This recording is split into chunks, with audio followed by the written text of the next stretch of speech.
bienvenidas y bienvenidos a este nuevo espacio de Entrepiso. Estamos en el Café Tosta, en pleno centro de Santiago, con Óscar Contardo. Muchas gracias por la invitación. Vas a ser nuestro primer invitado. El debut. El debut en este espacio que queremos que sea un lugar para conversar de lo que pensamos, pero también de lo que hemos sentido y de las preguntas que nos hacemos, porque hay muchas preguntas dando vueltas, no solamente certeza. Y en el caso de Óscar, por eso está invitado hoy día, es una persona, yo creo que todos lo conocen, que ha escrito columnas, libros, que es escritor, que es periodista, que es columnista y que ha tocado temas que están en el corazón de lo que nos está pasando en sus trabajos a lo largo del tiempo. Y de eso quisiéramos partir hablando, Óscar, hoy día, porque tú has escrito mucho en tus distintos libros sobre una característica de la sociedad chilena que tiene que ver con la manera en que nos relacionamos, donde algunos están siempre excluidos o son mirados hacia abajo o sienten que hay puertas que se les cierran, y eso manifestado de distintas maneras. Y en este conflicto que estamos viviendo hoy día, quizá hay algo de eso que ha brotado, y quisiera saber qué piensas tú. ¿Qué de eso se está hoy día como manifestando en lo que estamos viviendo? Yo creo que de la forma como en la que se ordena la sociedad chilena, de una forma bien particular, bien característica, de que todos sabemos que es así, aunque no lo explicitemos, que es una forma de jerarquías, es un orden basado en la jerarquía y la obediencia. Generalmente, para otras personas de otros países de Latinoamérica, Chile parece un país más ordenado que el propio. De hecho, esa es la idea que existe en términos así como muy cotidianos. Inmigrantes peruanos dicen eso. En Perú mismo siempre se daba el ejemplo de Chile, cómo se ordena. Pero ese era un orden, y es un orden, y ha sido un orden que siempre está en virtud de la obediencia que se le debe a una jerarquía, no en virtud de la convivencia entre iguales. No es lo mismo respetar un semáforo porque tienes la amenaza, o respetar una norma, no tirar un papel en la calle, algo así, tan simple, que no va a hacerle daño a nadie, porque tienes la amenaza de una multa, porque tienes la amenaza de que alguien va a castigarte, que no hacerlo porque la convivencia y porque es bueno para todos vivir en un espacio limpio, por ejemplo, y porque respetas a los otros independiente de. Yo creo que el orden en Chile ha estado dado siempre en términos de la obediencia, en un país que se formó en torno a una jerarquía muy clara, una jerarquía social muy clara, que tiene múltiples capas, que se entiende se hablar de una clase alta, una clase media y una clase popular, pero en esa clase media, sobre todo en los últimos 30 años, hay capas muy finas que a la vez su forma de hacerse respetar depende mucho de cómo miran al de abajo o posarse sobre el de abajo,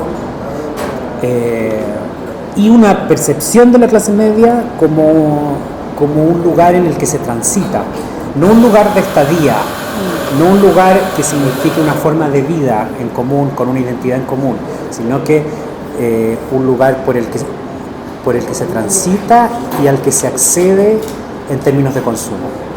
Pero eso mismo que tú dices, de alguna manera, esto que los extranjeros miraban en Chile, los mismos chilenos, este orden, sí, por mucho tiempo lo calificaban como una especie de atributo, de fortaleza del país, ¿no? De ser un país ordenado, predecible, con reglas claras.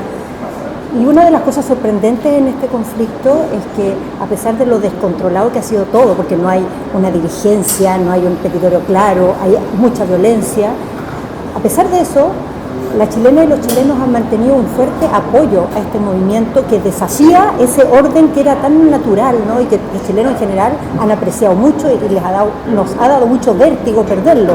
Y ahora pareciera como que ese vértigo no es tan fuerte, como que hay una disposición a poner en duda ese orden con tal de avanzar hacia un lugar mejor. Sí, yo creo que aquí se juntan muchos factores, como para lo que pasó, para lo que está pasando en realidad. Una es no ver Chile como una fotografía en el que todos somos los mismos que el año 90. Hay generaciones, intergeneraciones, y hay también un agotamiento que se fue acumulando y que eso es, digamos, es lo primero que hay que asumir. Aquí había un agotamiento. Fíjate, me acuerdo de una entrevista a Ricardo Lagos, una entrevista que dio en 2016, a propósito de todos los escándalos que habían salido a flote.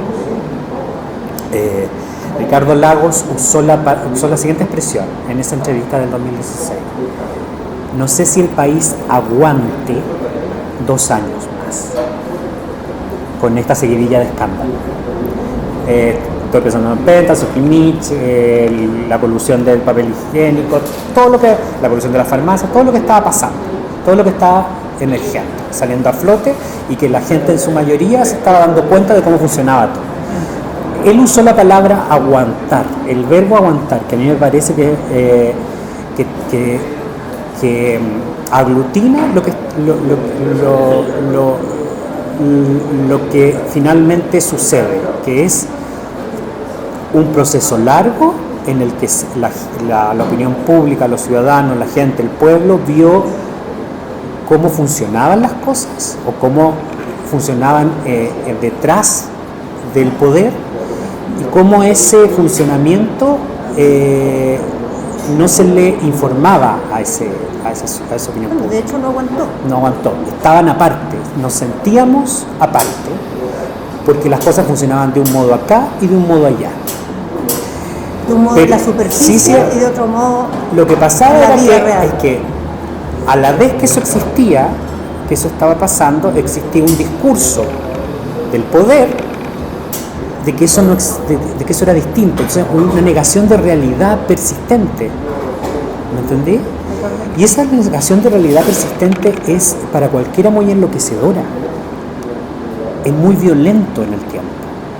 Estar soportando cotidianamente una vida, y que a la vez cotidianamente quienes tienen poder te estén diciendo: no, en realidad tu experiencia de vida no es relevante aquí. Lo relevante son estos números, lo relevante son estas cifras, lo relevante es que yo te digo en un momento que vamos a ir por la igualdad y en otro momento que vamos a ir por el mérito. Es esto que se ha dicho mucho, que yo creo que es muy importante, como la conversación de la política y de la élite, pero particularmente de la política, que es la que tiene un deber, por decirlo así, de conectar con los ciudadanos, empezó a adoptar un lenguaje en el cual cada vez la gente se sintió más ajena, no reconocida, no vinculada. Pero a pesar de eso, yo creo que sigue siendo muy sorprendente cómo las chilenas y los chilenos han vivido esta incertidumbre como una esperanza y no solamente como un temor. Porque obviamente hay una dimensión de temor, pero hay una dimensión de esperanza que es sorprendente, porque los chilenos solíamos ser muy aferrados a ese orden. Sí. Y hoy día parece como que realmente hay un agotamiento, hay la idea de que hay un costo que pagar por cambiar. ¿Y hasta dónde llega ese costo? Yo te he visto, te he leído mucho, ¿no? Muy preocupado por la violencia. ¿Cómo te aproximas a este tema de la violencia? Porque te he visto criticarla, pero yo también he visto, y creo que todos nos preguntamos, sin este nivel de incertidumbre, ¿se pueden hacer cambios en una sociedad? Sí, a mí lo que me desquicia un poco es la violencia, pero la consecuencia de esa violencia, el sufrimiento que provocan distintas personas, que en este caso es un sufrimiento extendido, o sea, es un sufrimiento que va desde lo cotidiano, desde las molestias cotidianas que también provocan sufrimiento, una persona que se tiene que trasladar muchísimo tiempo, estar fuera de su casa, hasta el sufrimiento desde quienes han sufrido la violación de sus derechos por parte de carabineros. Yo creo que desde hace un tiempo, que podría ser, no sé, los últimos 10 años, ha habido una cerrazón en torno a la idea de un proyecto de futuro. O sea, si hasta hace una década podía existir un proyecto de futuro al que la gente adhiriera con este sistema, y en el que la gente que la mayor parte de la gente pensara de que en ese proyecto de futuro, si me embarco, tengo un lugar, va a tener, en un momento empezó a haber una cerrazón que coincidió con la desafección por la política, pero una desafección que también tiene elementos que no son solamente nacionales. Sí, yo creo que esa o sea, por algo pasan en tantos lugares cosas parecidas. Lo que pasa es que nosotros tendemos a vernos como una isla, pero esto está pasando en otras partes, entonces también tiene un componente internacional, un componente global. Hay una generación de chilenos que creció en un país mucho más conectado a lo que pasaba afuera, con mucha más información de la que tú y yo crecimos, de lo que pasaba afuera. O sea, no se puede comparar una generación que creció en los 80 o que creció en los 90 incluso con la generación que crece en los 2000 súper conectado. Entonces hay una sensación de cerrazón de futuro que es global. ¿Y tú crees que se ha abierto la posibilidad de un futuro donde participemos todos más a propósito de esta crisis? Yo creo que sí, porque yo siento que se abre y se cierra, se abre pero y se cierra. Porque nadie puede recoger eso y transformarlo en un mensaje político, como seguridad. Coherente y con una seguridad y como convocante. Pero me interesa algo que has dicho tú, que creo que es súper importante para quedarse con lo que se abre y no con lo que se cierra. En algún minuto pusiste en un Twitter que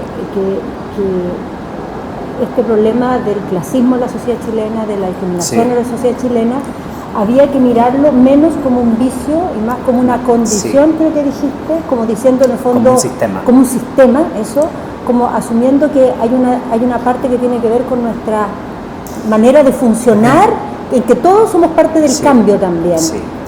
Generalmente cuando yo el tema del clasismo lo vi en un libro que se llama Ciútico, que de hecho ese nombre de ese libro con esa palabra es la excusa para hablar del clasismo, porque si yo ponía clasismo en la portada yo sabía que la gente iba a retroceder, porque es un tema que en Chile es difícil de tratar y porque cuando tú lo tratas y lo evidencias, la respuesta generalmente es violenta o hostil, porque es como que estás atacando a alguien en términos personales. Y mi punto es, el clasismo se tiene que dejar de ver como un asunto de vicio personal, en el que yo te reclamo a ti porque tú dijiste tal cosa o porque tú hiciste tal cosa y que eso es clasista y que eso significa un daño a alguien, cómo funcionamos todos. Porque el clasismo no solamente se da entre el polo de la clase alta con el pueblo, el clasismo es un sistema que se va reproduciendo en los distintos umbrales de segmento. Alto, medio alto, bajo, medio bajo, esto es como una torta de mil hojas, en donde a la vez se le van cerrando, una torta de mil hojas envenenada, en donde a la vez se le van cerrando puertas al que está más debajo, porque todo está hecho como para consolidar una cierta forma, ciertas condiciones que te llevan al poder, condiciones que te permiten acceder al poder y que no dependen de tus méritos, de tus cualidades, de tus talentos, de tu trabajo, sino de tu origen. Entonces, esa forma de ver el mundo la llevamos todos, porque todos fuimos criados así.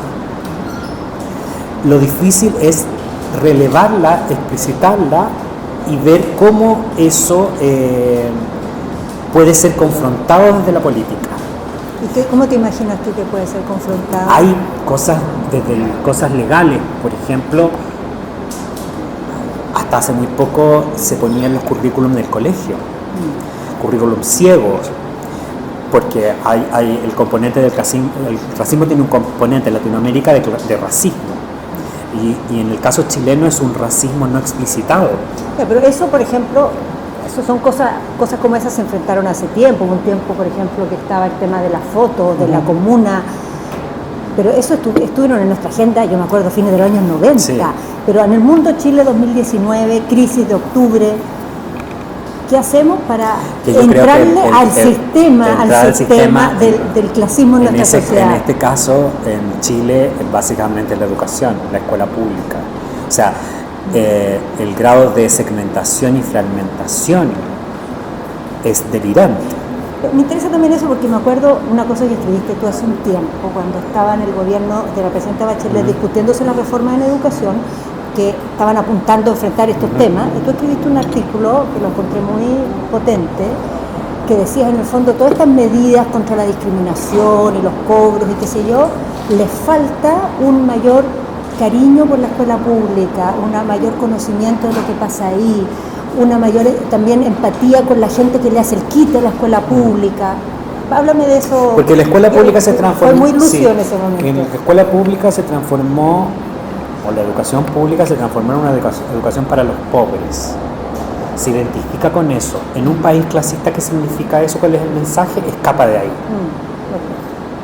Entonces, y el mensaje persistente político es: si tú puedes, matricula a tu hijo en un subvencionado; si tú puedes, sale a la educación privada, y una educación privada que se replica en los barrios más pobres a través de fundaciones y que va separando, siempre separando y como el descreme que se llama.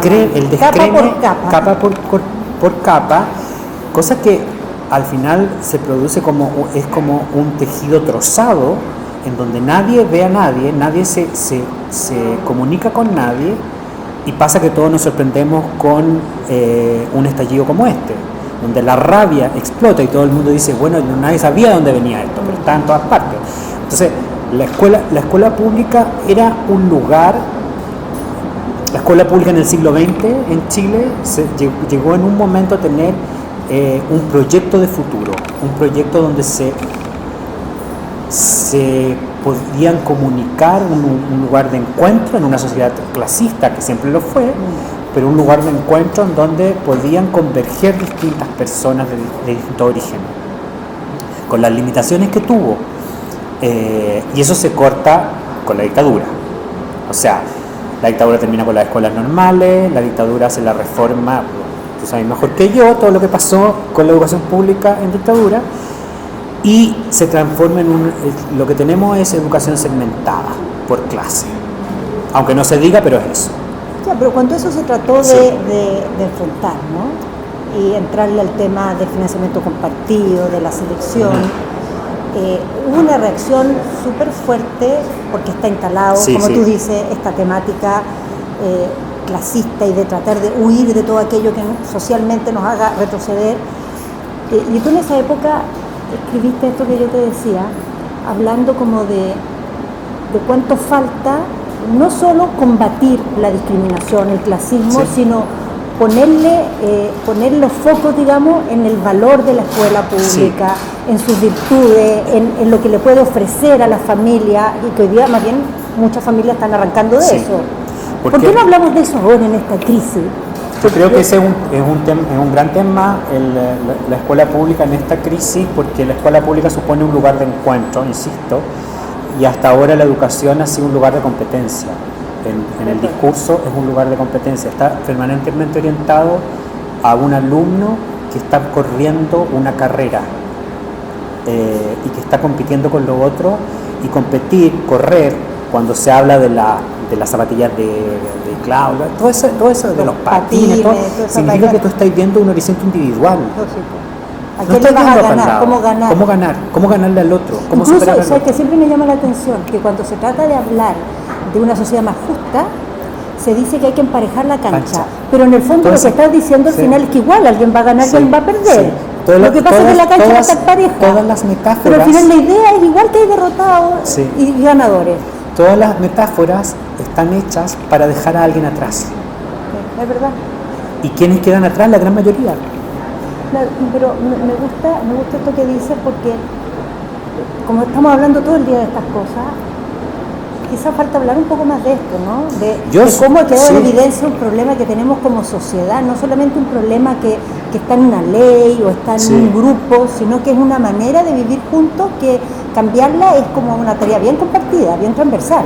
Sí, yo creo que a los profesores primero se les ha dado ese horizonte, o el horizonte de usted es parte de un engranaje de competencia. Tiene que hacer ganar a su alumno. no de un... Entonces la idea de escuela pública, que es la idea que sobre todo en países latinoamericanos eran una institución de encuentro y en el que se formaba la idea de una nación, digamos. Se estaba esa idea, pero ¿saben? Lo que yo siempre me quedo pensando, que eso funcionó en una época en que igual iban a la escuela muy grupos poco, bastante sí. reducidos de la población. Sí, pero se formó ahí una clase media. No, y un concepto, un sueño de sociedad, claro, es verdad. Pero al mismo tiempo, como que nunca hemos tenido la experiencia de una escuela realmente de todos. No, porque Chile era un como país nos falta la claro, constitución sí. realmente democrática, también nos falta la escuela realmente de todos. Hay que tener en cuenta que Chile era un país muy pobre, muy pobre. Yo a lo de la escuela pública llegué a través de un personaje, un intelectual chileno que se llama Luis Oyarzún, que hizo un perfil biográfico, un libro sobre él. Y a través de su generación, una generación que es la misma generación de Nicanor Parra, uno puede hacer el trazado de esa generación y ver cómo a través de la educación pública que empezaban en las escuelas normales, Instituto Barbarán, Instituto Nacional, después la Universidad de Chile, después en las academias de arte, el pedagógico, etcétera, se fue formando un grupo, una comunidad de personas que le dieron un espesor cultural a este país, que es el espesor que tenemos hasta hoy. O sea, gracias a la escuela pública teníamos a Nicanor Parra, Luis Oyarzún, Matilde Pérez, gracias a la escuela pública se formó la generación del 50, se creó lo que hoy entendemos como patrimonio artístico del siglo XX. Y además un mundo. O sea, es mucho más complejo que solamente entrenar figuras esto. Y esa concepción, crear sociedad. Crear sociedad. O sea, todas las grandes, estoy pensando en Víctor Jara, en la Violeta Parra, que llegó acá con las patas y el buche gracias a que su hermano tenía una beca. Es tan importante esto porque debiéramos estar hablando de eso ahora también. Sí. Deberíamos estar hablando de eso ahora, porque a veces da la idea de que esta crisis tiene que ver con una serie de demandas sociales, que efectivamente es la prioridad número uno, las pensiones, la salud, los temas que han quedado en evidencia de una policía que viola los derechos humanos y no cumple su pega, obvio, no quiero decir que no.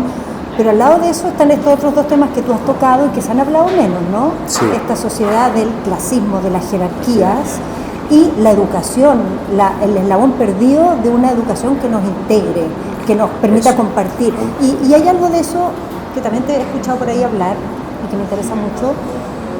La ciudad, ¿qué papel cumple como esto de los lugares de encuentro, ¿no? Porque los lugares de encuentro han sido lugares de explosión en estos días. Sí. ¿A qué lo asimilas? Porque esos lugares de encuentro, como los mejores lugares de la ciudad, son precisamente los más heridos en esta crisis. Los lugares de desahogo, sí, es complicado dar una explicación porque el metro... La Plaza Italia. Porque la Plaza Italia. La Plaza Italia es un lugar, más que de encuentro, un lugar de roce, intersección. Intersección, es un lugar donde la ciudad se surce, una ciudad que son un conjunto de comunas. Todas las grandes ciudades tienen barrios con cierto sello y de eso se trata una ciudad, digamos. Pero en este caso, el eje principal de esta ciudad no son los gustos o los barrios, sino es el nivel de ingreso. La separación está dada por el nivel de ingreso. Y Plaza Italia cumple el rol de ser un punto de encuentro de esos niveles de ingreso que se dan la espalda el resto del tiempo y que solamente una frontera también. Es una frontera donde confluyen cuando hay una protesta o cuando hay una celebración, cuando la emocionalidad necesita desbordarse en un conjunto de muchedumbre, es algo así. ¿Y lo podremos resignificar, crees tú? Encontrar una manera, porque el cambio de nombre yo encuentro que además es algo es como la cáscara, ¿no? Sí. Pero más bien esta idea de que el lugar físico donde nos encontramos, y nos encontramos físicamente, sí, cuerpo a cuerpo, nos miramos, sea una experiencia realmente más ciudadana y no de de exclusión, de molestia. Yo creo que tenemos muy asimilado la calle como un lugar de molestia, de irritación, de miedo. ¿Cómo transformar la calle en un lugar de compartir, de sentirnos iguales, yo creo acogidos? Que eso básicamente tampoco, yo creo que hay como no se puede hacer un discurso general para eso, para todo. Yo creo que hay una gran cantidad de chilenos, de santiaguinos, para los que la calle es un lugar hostil siempre. Su calle, sus barrios,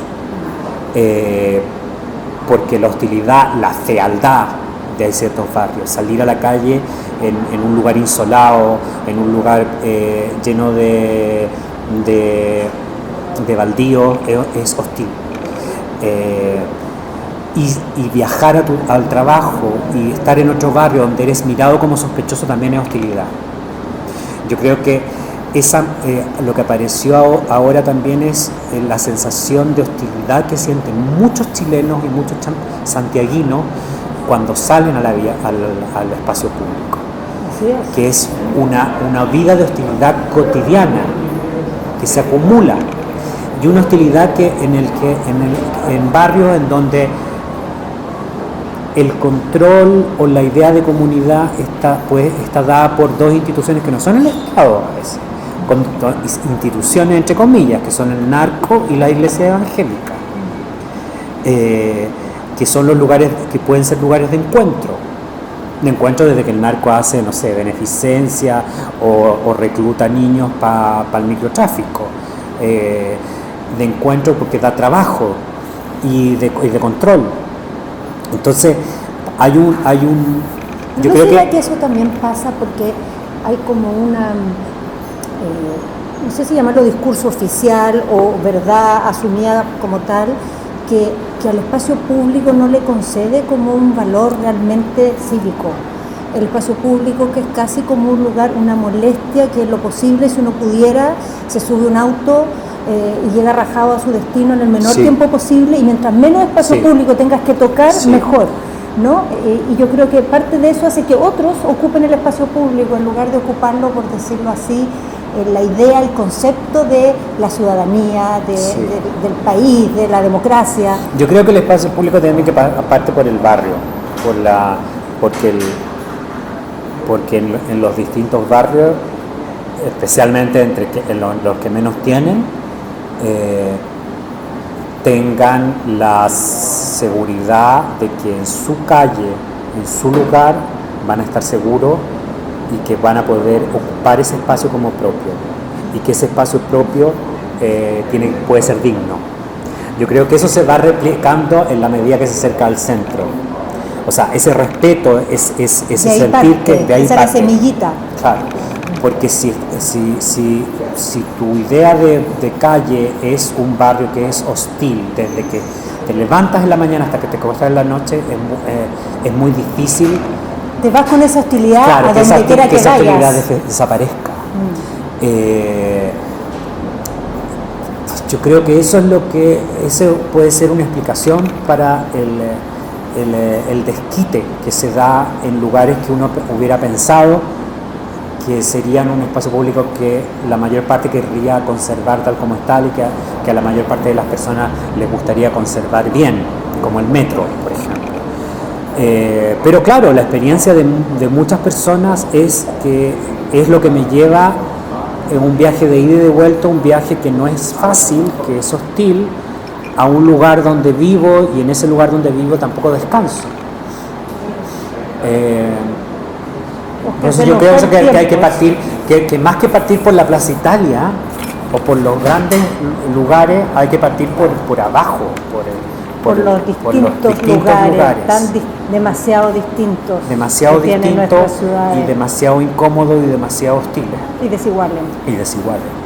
Tenemos que terminar, pero vamos a terminar haciendo algo que es un cuestionario que vamos a intentar que se reproduzca cada vez que hagamos estas entrevistas, de preguntas muy sencillas que me responde así con lo primero que te viene a la mente. Este cuestionario se llama Lo que quedó después de la crisis. La primera pregunta es: ¿qué es lo más tonto que se ha dicho en esta crisis? Lo más tonto que se ha dicho en esta crisis, yo creo que es repetirle a la gente que la violencia es mala, como si la gente no supiera que la violencia no es una vía. No explicarse, tener esa idea infantilizadora y pensar que los partidos políticos son los que controlan esa rabia. Cuando la desafección a los partidos políticos viene desde hace mucho tiempo, la crisis sobre eso y es parte del origen de esa rabia. No voy a comentarte porque tiene que ser respuesta breve. Ya. ¿Y cuál ha sido la mejor frase de la calle en esta crisis? Ha habido tantas frases de la calle cuando en los matinales van a preguntarle a las personas de los barrios en donde hay violencia y los propios vecinos les dicen al reportero matinal: ¿y por qué no vinieron antes cuando teníamos problemas? Esa sería tu mejor frase de la calle. Se ha dicho algo. ¿Por qué no vinieron antes? ¿Cuál es tu barrio favorito para recuperar después de esta crisis? Para recuperar, para repensar.